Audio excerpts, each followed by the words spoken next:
ఈ మొదటి రోజున దేవునికి కృతజ్ఞతాస్తుతులు చెల్లించుట, దేవునికి కృతజ్ఞత కలిగిన వారిగా ఉండుట అన్నది ఈరోజు మనం అందరం కూడా ఆలోచన చేయబోతున్నాము. ఎందుకంటే మరి గత కొద్ది నెలలుగా మనమందరము కూడా ఫస్ట్ తారీఖు రోజు దేవుని మందిరంలో కూడుకొని దేవుని నామాన్ని మనమందరము కూడా ఘనపరుస్తున్నాము. చేసిన మేలులను జ్ఞాపకం చేసుకొంచు కృతజ్ఞత కూడికను మనమందరం కూడా ఏర్పాటు చేసుకున్నాము. మంచిది. మరి ఈరోజు మనమందరం కూడా ఆలోచిద్దాము. అంత్యదినములలో అంటే యేసుక్రీస్తు వారి పుట్టుకతోనే అంత్యదినములు ప్రారంభమయ్యాయి. ఈ అంత్యదినములలో మనుషులు ఎలా ఉంటారో బైబిల్ గ్రంథంలో ఒక మాట వ్రాయబడింది. మనమందరము కూడా చదవగలిగితే అపోస్తులైన పౌలు గారు తిమోతి గారికి రాసిన రెండవ పత్రిక, అపోస్తులైన పౌలు గారు తిమోతి గారికి రాసిన రెండవ పత్రిక మొదటి 2 వచనాలు మనమందరం కూడా చదువుకుందాం. 3వ అధ్యాయము మొదటి 2 వచనాలు మనమందరం కూడా చదువుకుందాం. అంత్య దినములలో అపాయకరమైన కాలములు వచ్చునని తెలుసుకొనుము. ఏలయనగా మనుషులు స్వార్థప్రియులు, ధనాపేక్షులు, బెంకములాడువారు, అహంకారులు, దూషకులు, తల్లిదండ్రులకు అవిధేయులు, కృతజ్ఞత లేనివారు. అంటే అంత్యదినములలో మనుషులు ఎలా ఉంటారు అని బైబిల్ గ్రంథం చెబుతుంది. అంటే కృతజ్ఞత లేని వారిగా మనుషులు ఉంటారు. కృతజ్ఞత అనగానే మనం చూడగలిగితే కృతజ్ఞత అంటే దాని అర్థం ఏంటంటే చేసిన మేలులను జ్ఞాపకము చేసుకొని థ్యాంక్స్ చెప్పటము. కృతజ్ఞత అంటే ఏంటండి? చేసిన మేలులను జ్ఞాపకము చేసుకొని మనం ఏం చెబుతామంటే ఇదిగో థ్యాంక్స్ చెప్పటం. ఇప్పుడు దేవుడు మనకి ఏం మేలు చేశాడు? దేవుడు మనకి ఏం మేలు చేశాడు అంటే పోయిన మాసం అంతా కూడా మీ ప్రయాణంలో కాపాడా, ఆరోగ్యం ఇచ్చి కాపాడా, అన్ని విషయాల్లో ఆయన కనుదృష్టి, ఆయన మనసు మన మీద ఉంచి మనల్ని కాపాడా. అంటే మనకి ఏం చేశాడు? దేవుడు మేలు చేశాడు గనక ఆ మేలులను తలంచుకుంటూ మనం ఏం చెల్లించాలి అంటే కృతజ్ఞతాస్తుతులు చెల్లింప బద్దులమై ఉంటున్నాము. కాబట్టి మనము కృతజ్ఞత కలిగిన వారిగా ఉండాలని దేవుడు ఏమైనా కోరుకుంటున్నాడా అంటే అందరం కూడా దయచేసి కొలసీలకు రాసిన పత్రిక, అపోస్తులైన పౌలు గారు కొలసీలకు రాసిన పత్రిక 4వ అధ్యాయము 2-3 వచనాలు మనము చదువుకుందాం. కలిసి ఉంటాయి. ప్రార్థనలయందు నిలకడగా ఉండి కృతజ్ఞత గలవారై దానియందు మెలకువగా ఉండుడి. కృతజ్ఞత కలిగిన వారై మెలకువగా ఉండండి. అంటే ఎలా ఉండమంటున్నాడు అంటే కృతజ్ఞత కలిగిన వారై ఉండమంటున్నాడు. అలాగే అదే కొలసీలకు రాసిన పత్రిక 3వ అధ్యాయము 15వ వచనాన్ని కూడా మనం చదువుకుందాము. 3వ అధ్యాయం 15వ వచనము.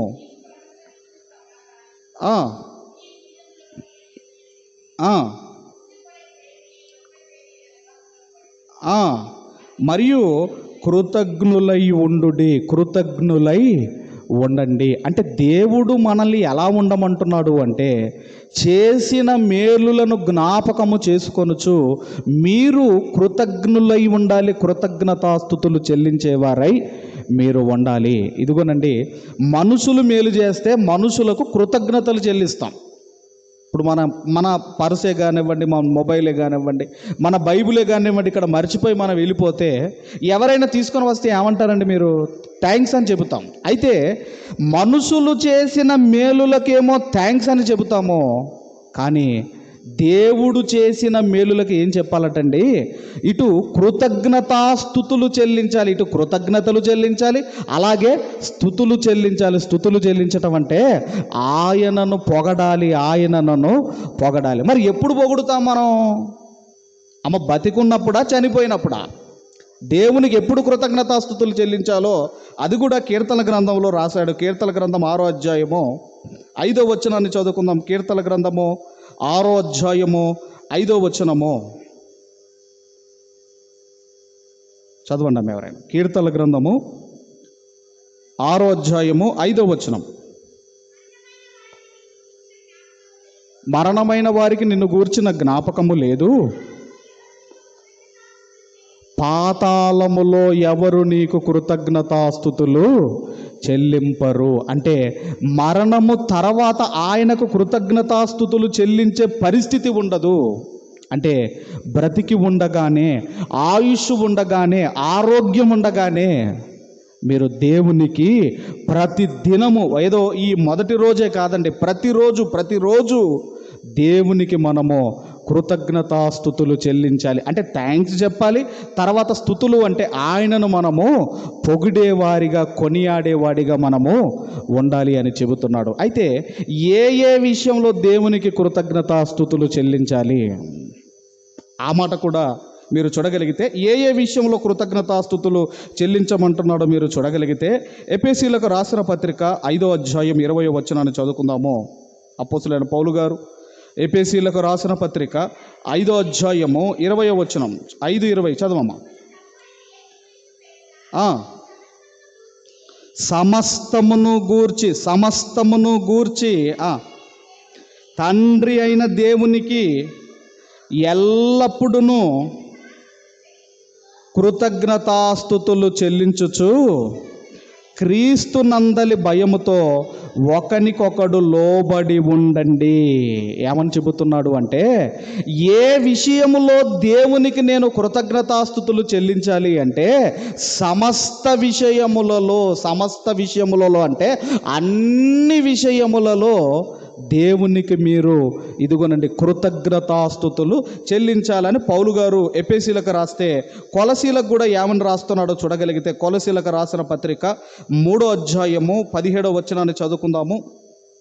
కొలసీలకు రాసిన పత్రిక 3వ అధ్యాయము 17వ వచనములో, మరియు మాట చేతనే గాని క్రియ చేతనే గాని మీరు ఏమి చేసినను ప్రభు అయిన యేసు ద్వారా తండ్రి అయిన దేవునికి కృతజ్ఞతాస్తుతులు చెల్లించుచు సమస్తమును ఆయన పేరట చెయ్యుడి అంటున్నాడు. అంటే అన్ని విషయములలో, సమస్త విషయములలో దేవునికి మీరు కృతజ్ఞతాస్తుతులు మీరు చెల్లించాలి. అదే విషయాన్ని తెసలోనిలకు కూడా రాస్తూ పౌలు గారు తెసలోనిలకు రాసిన మొదటి పత్రిక 5వ అధ్యాయము 16-18 వచనాలు కలిసి ఉంటాయి, మనం చదువుకుందాము.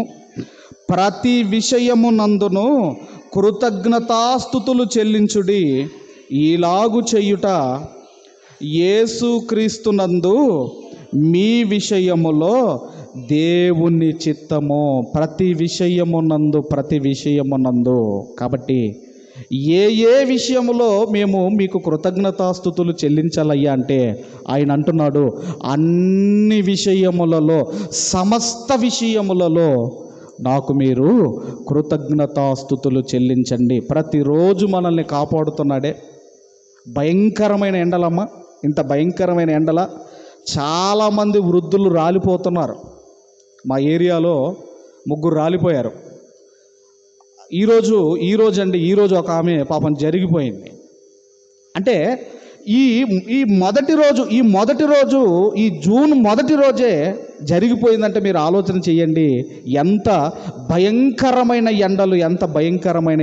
మరి ఇంత భయంకరమైన ఎండల్లో, ఇలాంటి పరిస్థితుల్లో దేవుడు మనల్ని కాపాడుతుంటే మీరు లేవగానే మీరు ఏమి చేసిన అన్ని విషయంలో నాకు మీరు కృతజ్ఞతాస్తుతులు మీరు చెల్లించాలి. మరి అన్ని విషయంలో అంటే ఏ విషయంలో చెల్లించాలో కూడా క్లియర్గా దేవుడు బైబిల్ గ్రంథంలో రాయించాడు.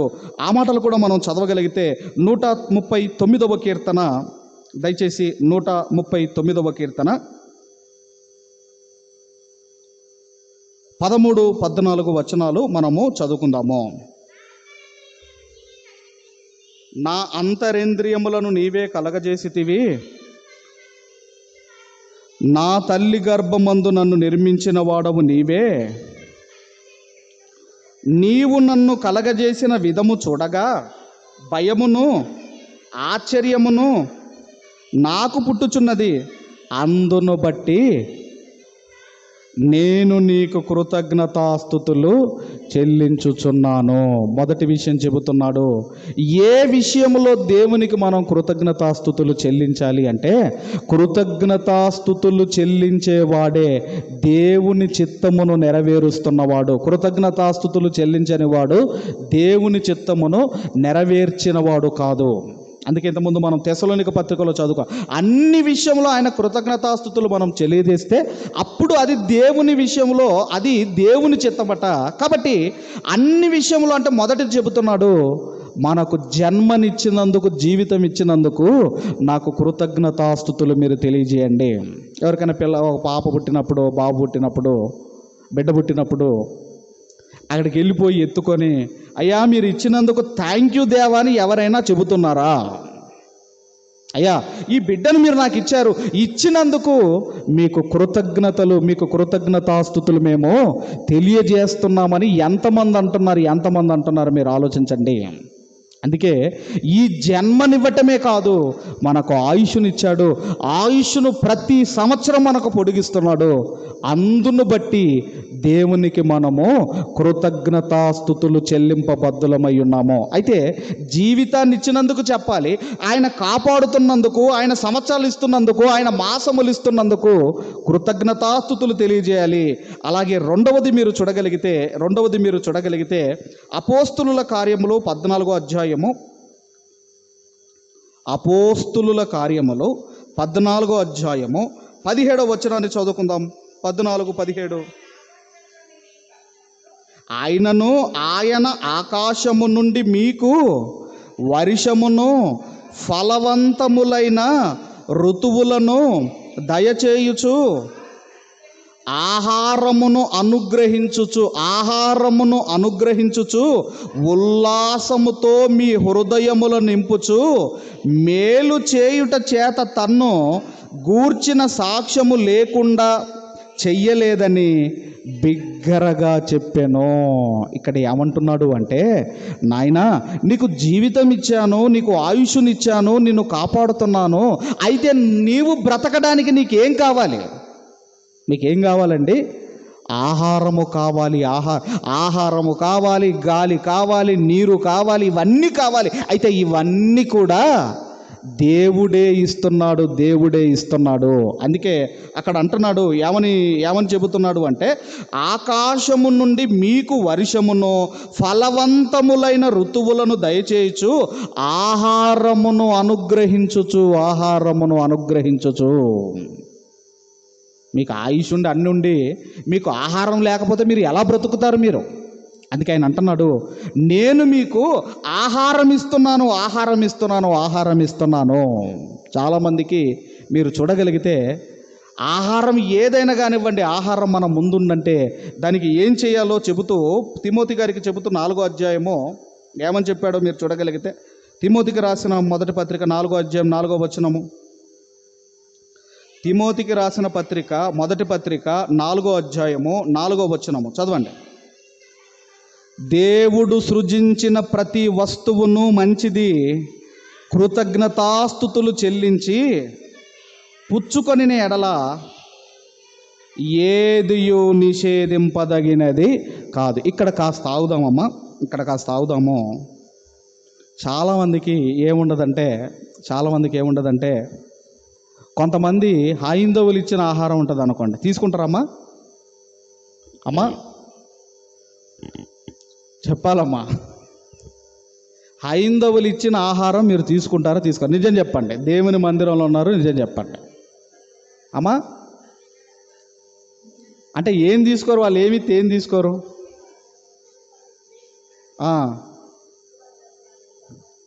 దేవుని కాడ పెట్టిన ఇంకా స్వీట్లు, ఇంకా ప్రసాదాలు, ఇంకా అమ్మా బెల్లం రైట్, బెల్లం బెల్లం రైట్. అట్లంటే కొబ్బరి నూనె కూడా మీరు వాడకూడదు. ఎందుకు చెప్పండి? అది అక్కడ నుంచి వస్తుంది కొండలు. కొబ్బరి నూనె ఎక్కడి నుంచి వస్తుంది అనుకుంటున్నారు మీరు? అమ్మా, అందుకే తినటం వల్ల మీరు అపవిత్రపరచబడరు, అదొక్కడు గుర్తుపెట్టుకోండి. ఈరోజు ఇది చాలామంది తినటం వల్ల మాకేదో అయిపోతుందని మీరు భయపడుతున్నారు. మీరు చికెన్ ఎక్కడికి వెళ్ళి తెచ్చుకుంటారమ్మా? క్రిస్టియన్ షాపేనా? బియ్యం ఎక్కడికి వెళ్ళి తెచ్చుకుంటారు? క్రిస్టియన్ షాపేనా? సబ్బులు ఎక్కడికి వెళ్ళి తెచ్చుకుంటారు? గ్రాసరీ ఎక్కడికి వెళ్ళి తెచ్చుకుంటారు? డిమార్ట్ అనేది క్రిస్టియన్ షాపా? రిలయన్స్ అనేది క్రిస్టియన్ షాపా? ఇన్స్టా అంటున్నారు, జొమాటో అంటున్నారు, ఇవన్నీ క్రిస్టియనియా? మరి అక్కడి నుంచి ఎందుకు తెచ్చుకొని తింటున్నారు? అర్థమైంది? ఎప్పుడు గుర్తుంచుకోండి, తినటం వల్ల మీరు అపవిత్రపరచబడ్డారు. అలా మనం చెయ్యటం వల్లనే వాళ్ళు నమ్మటం లేదు. వీళ్ళు మేము ఇచ్చినవి తినేయాలంటే మేము ఇచ్చి అలా ఏముంది? ఎందుకు భయపడుతున్నావు? ఏందమ్మా, ఎందుకు భయపడుతున్నావు? దేనికి అంటే అంత భయమా? ఎందుకు అంటే అదేదో ఏదో జరిగిపోయిద్దా నువ్వు భయపడుతున్నావంటే నువ్వు జీవము గల దేవుని నమ్ముతున్నావా, అవి నమ్ముతున్నావా? కాబట్టి మీరు ఆలోచన చేయగలిగితే ఎవ్వరు ఏది ఇచ్చినా భయపడకండి. భయపడుతున్నావంటే అలా ఏదో మహిమలు ఉన్నాయని నువ్వు నమ్ముతున్నావు, అంతే కదమ్మా. కాబట్టి వాళ్ళు భోజనానికి పిలుస్తారు, పిలిచినప్పుడు వెళ్ళాలి. ఏం చేయాలో దేవుడు చెప్పాడు, ఏం చేయాలో చెప్పాడు. ఇప్పుడు మీరు చదివారు కదా, ఏమని చదివారు? ఆ వచనం మళ్ళీ చదవండి ఒకసారి, చెబుతాను. దేవుడు సృజించిన ప్రతి వస్తువు మంచిది. దేవుడు సృజించిన ప్రతి వస్తువు మంచిది. ఇప్పుడు ఒక రైతు ఉన్నాడమ్మా. ఒక రైతు ఆ ధాన్యం పండించిన తర్వాత అక్కడ వాళ్ళు బలి చేసిన తర్వాతనే దాన్ని కోస్తారు, మీకు తెలుసు, అవునా కదా? మరి తెచ్చుకొని తింటున్నామా లేదా? కాబట్టి దేవుడు సృజించిన ప్రతి వస్తువు, దేవుడు సృజించిన ప్రతిదీ మంచిది. కృతజ్ఞతాస్తుతులు చెల్లించి పుచ్చుకొనిన ఎడల ఏదియు నిషేధింపదగినది కాదు. ఏం చేయాలంటే, దేవా ఈ ఆహారం ఇచ్చావు, థ్యాంక్ యూ అయ్యా, ఈ ఆహారం ఇచ్చావు, థ్యాంక్ యూ దేవా అని దేవునికి ముందు మనము కృతజ్ఞతాస్తుతులు చెల్లించాలి. తర్వాత ఎలా తినాలో చెబుతున్నాడు 5వ వచనంలో. ఏలయనగా అది దేవుని వాక్యము వలనను ప్రార్థన వలనను పవిత్రపరచబడుచున్నది. అది మీరు చేయవలసింది. ఎవరు ఏది ఇచ్చినా ముందు మీరు ఏం చేయాలంటే, అయ్యా ఈ ఆహారం ఇచ్చారు, ఈ ఆహారాన్ని పవిత్రపరచవా, ఈ ఆహారాన్ని పరిశుద్ధపరచవా అని ప్రార్థించిన తర్వాత ఆహారము పరిశుద్ధపరచబడుతుంది. అప్పుడు మీరు దాన్ని భుజించాలి. ఒక డౌట్ రావాలి మీకు, అదేంటండి ప్రార్థన చేసుకోకుండా కూడా అన్నం తింటారా అంటే, ప్రార్థన చేసుకోకుండా కూడా తింటారా అంటే, అలాంటి వాళ్ళు కూడా ఉంటారట. నేను కాదు, కీర్తన గ్రంథము 14వ అధ్యాయం 4వ వచనం చూడండి ఒకసారి. కీర్తనల గ్రంథము 14వ అధ్యాయము 4వ వచనము. యెహోవాకు ప్రార్థన చెయ్యక ఆహారము మింగునట్లు నా ప్రజలను మృంగుచు. యెహోవాకు ప్రార్థన చెయ్యక ఆహారము మింగునట్లు. అందుకేనండి అన్నింటికంటే చిన్న ప్రార్థన ఎక్కడ చేస్తామంటే అన్నం దగ్గర చేస్తాం, అవునా కదమ్మా? ముందు కలుపుతాము, ఆ తర్వాత చేతిలోకి ముద్ద తీసుకుంటాము, ఆ తర్వాతనే ప్రార్థన చేస్తాం, అవునా కదా? కోతుల ఉపవాసం ఒకసారి చెప్పాను కదమ్మా, కోతుల ఉపవాసం చెప్పాను, గుర్తుందమ్మా మీకు? ఎవరికైనా గుర్తుందమ్మా? కోతుల ఉపవాసం చెప్పాను, గుర్తుందమ్మా? ఈ కోతులన్నీ కూడా 3 రోజులు ఫాస్టింగ్ ప్రేయర్ పెట్టుకున్నాయి. 3 రోజులు ఫాస్టింగ్ ప్రేయర్ పెట్టుకున్నాయి. అందులో కోతికి ఏం ఆలోచన వచ్చిందంటే, అయ్యో 3 రోజులు మరి ఫాస్టింగ్ ప్రేయర్ అంటున్నారు, ఈ 3 రోజులు మనం అలసిపోయిన తర్వాత ఫలాలు తెచ్చుకోలేమో, ముందే తెచ్చిపెట్టుకుందాం అనేసరికి అరే ఈ ఆలోచన బాగుందని ముందే తెచ్చిపెట్టుకున్నాయట. అట్టి పనులు అన్నీ తెచ్చిపెట్టుకున్నాయట. ఇక అలా కూర్చున్నాయి. తర్వాత ఏం జరిగిందంటే, అందులో మళ్ళీ ఒక కోతుకు డౌట్ వచ్చిందట. అదేంటండి 3 రోజుల తర్వాత ఒకవేళ మనము అలిసిపోయి సొమసిల్లిపోయి ఆ తొక్క తీయకుండా ఒకవేళ బలం మనకు సరిపోదేమో, తొక్క తీసి మనం ఉపవాసం చేద్దామన్నట మరొక కోతే. అనేసరికి ఈ తొక్క తీసాయి, ఇక చేతిలో పట్టుకున్నాయి. ఆ తర్వాత ఉపవాసం ప్రారంభించాయి. ఆ తర్వాత మరొక కోతి ఏమన్నదటంటే అండి, అయ్యో మనము దాన్ని ఇదిగో మనము తింటామో లేదో ఇట్లా చేతిలో పైకి పట్టుకొని మనం ఉపవాసం చేద్దాము, మరి అలిసిపోయిన తర్వాత మనం దాన్ని లేపలేం కదా అన్నప్పుడు అండి ఇలా పెట్టుకున్నాయట. అది ముక్కు దగ్గరికి నోటి దగ్గర రాగానే తినేసాయట. ఇది నేను మీకు ఎందుకు చెబుతున్నానంటే, అన్నింటికంటే చిన్న ప్రార్థన మనం ఎక్కడ చేస్తామంటే ఇదిగో భోజనము దగ్గర. అందుకే దేవుడు అంటున్నాడు, ఎవరు ఏది ఇచ్చినా మీరు భయపడదు. మీరు భయపడుతున్నారంటే వాళ్ళకేదో మహిమలు ఉన్నాయని మీరు నమ్ముతున్నారు అని అర్థం. నమ్ముతున్నారు. మన దేవుడు గొప్పవాడు, జీవము కలిగిన దేవుడు మన దేవుడు, ఉన్నవాడు ఆయన, ఆది నుంచి ఉన్నవాడు ఆయన. కాబట్టి దేనికి భయపడద్దు, దేనికి భయపడదు. ఎవరు ఏది ఇచ్చినా ఏం చేయాలి అంటే చేతులకు తీసుకోవాలి. నాయన ఈ ఆహారం పలాని వాళ్ళు ఇచ్చారు, దీన్ని పవిత్రపరచవా, పరిశుద్ధపరచవా అని ప్రార్థన చెయ్యాలి. అప్పుడు మనము దానిని భుజించాలి. కాబట్టి ప్రార్థన చేసుకొని పవిత్రపరచుకొని దాన్ని తినాలి. ఆ నాలెడ్జ్ మనకు ఉండాలి. తర్వాత యేసుక్రీస్తు వారు కూడా మత్తయి సువార్త 15వ అధ్యాయము 36వ వచనాన్ని మనం చదువుకుందాం. 15వ అధ్యాయం 36వ వచనం త్వరగా. మత్తయి సువార్త 15వ అధ్యాయము 36వ వచనం చదవము. ఆ 7 రొట్టెలను ఆ చేపలను పట్టుకొని కృతజ్ఞతాస్తుతులు చెల్లించి వాటిని విరచి తన శిష్యులకు ఇచ్చెను. శిష్యులు జన సమూహమునకు వడ్డించిరి. ఏం చేస్తున్నాడు? యేసుక్రీస్తు వారు కూడా ఆహారమునకు కృతజ్ఞతాస్తుతులు చెల్లిస్తున్నాడు. దేవా, ఈ ఆహారం ఇచ్చినందుకు మీకు థ్యాంక్స్ అయ్యా అని దేవుణ్ణి మహింపరుస్తున్నాడు. కాబట్టి మీరు ఆలోచన చేయగలిగితే ఏ ఆహారం నీ ముందుకు వచ్చినా దానికి ప్రార్థన చేయాలి, పవిత్రపరచమని దేవుణ్ణి అడగాలి. దేవునికి దేవా ఈ ఆహారం ఇచ్చినందుకు థ్యాంక్ యూ దేవా అని ఆయనకు చెప్పాలి. ఎందుకు చెప్పాలి? ఆయనకు థ్యాంక్స్ ఎందుకు చెప్పాలి అంటే ప్రసంగి గ్రంథము త్వరగా ప్రసంగి గ్రంథము 2వ అధ్యాయము 25వ వచనాన్ని చదువుకుందాం. ప్రసంగి గ్రంథం 2వ అధ్యాయం 25వ వచనాన్ని చదువుకుందాము. 2:25 ఆయన సెలవలేక భోజనము చేసి సంతోషించుట ఎవరికి సాధ్యమో. ఈరోజు మన ఇంట్లో బ్యాగులు ఉండొచ్చు, అవి మనము భుజించాలి అంటే, అవి మనలోనికి రావాలి, మన దేహంలోనికి రావాలి అంటే దేవుడు పర్మిషన్ ఇవ్వాలి. ఎంతోమంది ఆహారం ముద్ద కలుపుకొని నోటి దగ్గరకు వచ్చి ఎంతోమంది ప్రాణం విడిచిన వారు ఉన్నారు. అందుకే ఆయన అంటున్నాడు, నా సెలవు లేనిదే నువ్వు టిఫిన్ చేయలేవు, నువ్వు లంచ్ చేయలేవు, నువ్వు డిన్నర్ చేయలేవు. అందుకే ఆయనకు మనం థ్యాంక్స్ చెప్పాలి, కృతజ్ఞతాస్తుతులు దేవునికి మనము చెల్లించాలి. నంబర్ 1 ఏంటంటే, జన్మనిచ్చినందుకు, మనల్ని కాపాడుతున్నందుకు. నంబర్ 2, ఆయన ఆహారం ఇస్తున్నందుకు. ఆహార విషయంలో ఎప్పుడు కూడా దేవుడిస్తున్నది ఆహారం. ఎవరండి బండించేది?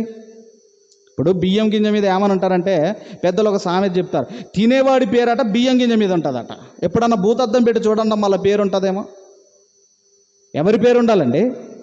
చేసిన ఆయన పేరు ఉండాలా, తినేవాడి పేరు ఉండాలా? ఎవరి పేరు ఉండాలండి?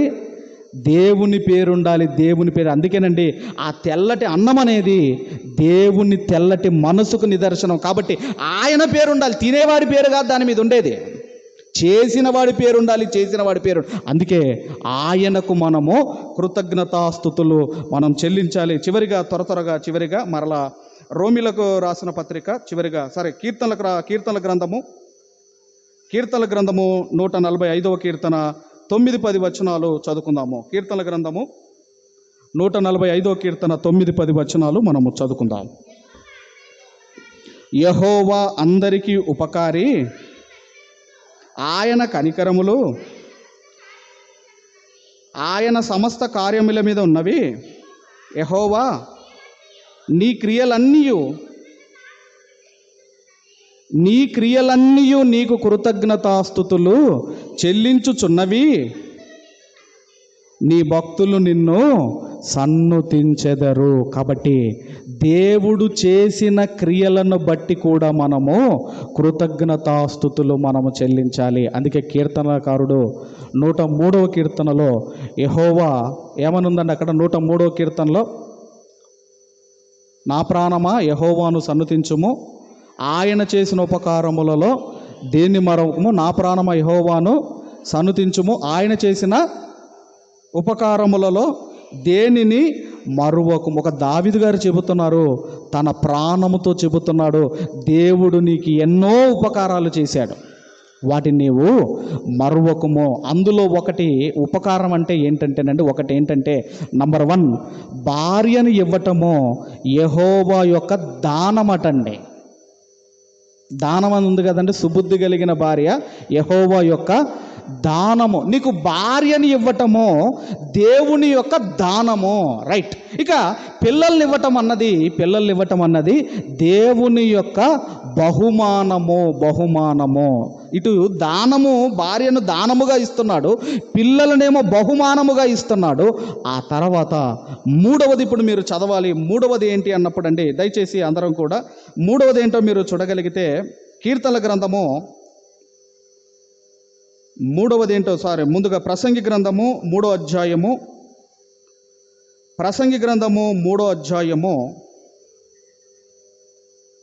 అందరు కూడా దయచేసి ప్రసంగి గ్రంథము 3వ అధ్యాయము వచనము 18 చదువుకున్నాము. 17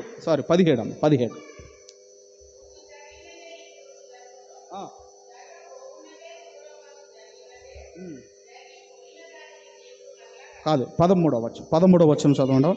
మరియు ప్రతివాడు 13వ వచనం, మరియు ప్రతివాడు అన్నపానములు పుచ్చుకొనుచు తన కష్టార్జితము వలన సుఖమును అనుభవించుట దేవుడిచ్చు బహుమానమే అని తెలుసుకొంటిని.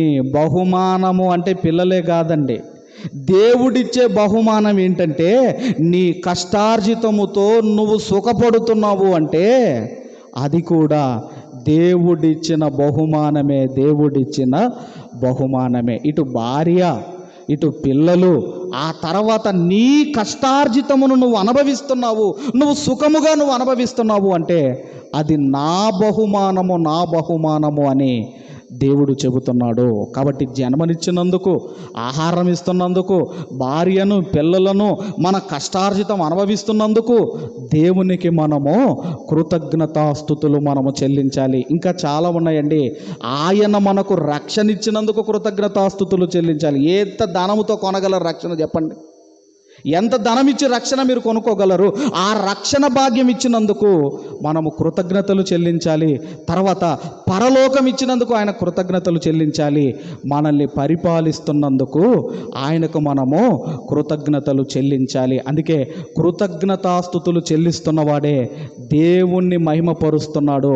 కృతజ్ఞతాస్తుతులు చెల్లించని వాడు దేవుణ్ణి మహిమపరిచిన వాడు కాదు. చివరిగా ఈ మాట చూసుకొని ముగించుకుందాం. లూకాసు వార్త 17వ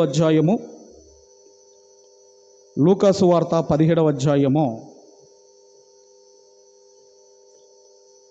సందర్భం వచ్చేసి 11వ వచనం నుంచి సందర్భం స్టార్ట్ అవుతుందండి.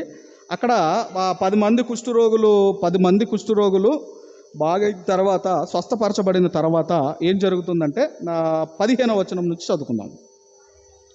వారిలో ఒకడు తనకు స్వస్థత కలుగుట చూచి గొప్ప శబ్దముతో దేవుణ్ణి మహిమపరచుచు తిరిగి వచ్చి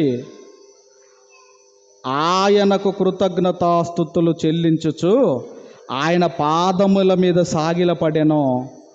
వాడు సమరయుడు. అందుకే కృతజ్ఞతాస్తుతులు చెల్లించటము అంటే దేవుణ్ణి మహిమపరచటము. కాబట్టి మనమందరము కూడా ఈ మొదటి రోజున దేవుడు మనల్ని కాపాడినందుకు మనమందరము కూడా కృతజ్ఞత కూడికలో పాలు పొంది దేవుణ్ణి మహిమపరచడానికి వచ్చాము. కాబట్టి ఏదో ఈ ఒక్కరోజే కాదండి, ప్రతిరోజు ప్రతి దినము లేవగానే దేవునికి కృతజ్ఞతలు, పడుకునేటప్పుడు కృతజ్ఞతలు, ఆహారం తింటున్నప్పుడు, పనికి వెళ్తున్నప్పుడు, ప్రతి విషయంలో దేవునికి కృతజ్ఞతాస్తుతులు చెల్లించండి. అందుకే కృతజ్ఞత కలిగిన వారిగా మనం ఉండాలని దేవుడు కోరుకుంటున్నాడు. అలా మనం అందరము ఉండాలని మరి ఆ దేవుణ్ణి కోరుకుంటూ ఈ మాటలు ముగిస్తున్నాను.